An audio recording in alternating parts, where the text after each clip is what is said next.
유병헌 씨 도피와 관련된 수사, 이제 어느 정도 마무리 단계에 접어들었다고 합니다. 검찰은 유 씨 일가에게 세월호 사고의 책임을 묻기 위해서 숨은 재산 찾기에 마지막 힘을 기울이고 있습니다.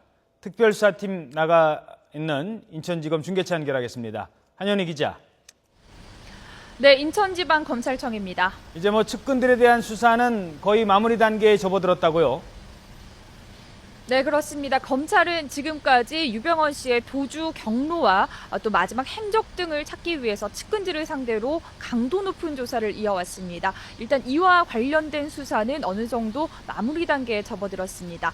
다만 도피 자금의 행방과 관련해서 각종 의혹이 불거진 만큼 검찰은 김엄마 김명숙 씨를 소환해서 막바지 조사를 벌였습니다. 앞서 검찰은 지난주 김엄마가 구원파 신도에게 맡겼던 유병헌 씨의 도피 자금 7천만 원을 압수했습니다. 하지만 유 씨의 여비서 신모 씨는 김엄마와 양혜정 씨에게 도피 자금 3억 원씩을 건넸다고 진술한 상황인데요. 이렇게 진술이 서로 엇갈리고 또 확보한 증거와 맞지 않는 만큼 검찰은 김 씨를 상대로 7천만 원의 출처와 또 더 있을지도 모르는 도피 자금의 행방 등을 캐물었습니다.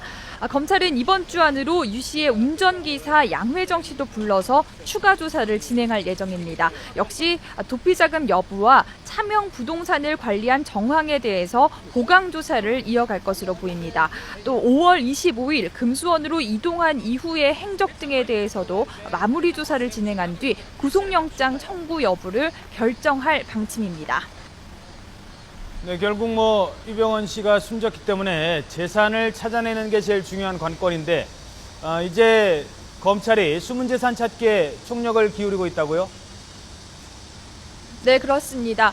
원래 유병헌 씨 일가에 대한 수사를 시작한 이유가 세월호 사고의 책임을 묻기 위한 것이었던 만큼 검찰은 유 씨 일가의 재산 환수 작업에 총력을 기울이고 있습니다.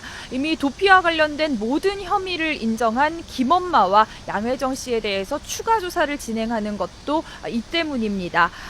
유병헌 씨가 숨진 채 발견되면서 유 씨 일가의 동결 재산은 1,054억 원에서 862억 원으로 줄어든 상황입니다. 유 씨와 함께 횡령과 배임 혐의를 받고 있는 장남과 차남, 장녀 등 3명의 상속분에 대해서만 동결 청구가 받아들여졌기 때문인데요.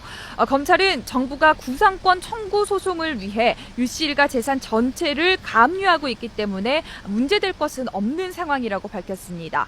또 아직 경영의 핵심이라고 할 수 있는 차남 혁기 씨나 김혜경 씨, 또 김필배 씨 등에 대한 조사는 이루어지지 않은 상황이기 때문에 이들을 붙잡아서 직접 조사할 경우 유 씨 일가의 범죄 액수가 더 커질 것으로 기대하고 있습니다. 문제는 이들 모두 해외에서 잠적해버려서 신병 확보가 어렵다는 점인데요. 검찰은 미국과의 사법 공조를 통해서 혁기 씨 검거에 최대한 노력하고 있다고 설명했습니다. 수사나 책임재산 환수를 위해서 혁기 씨 등 해외에서 잠적한 이들의 검거가 더욱 중요해지고 있습니다. 지금까지 인천지방검찰청에서 YTN 한현입니다.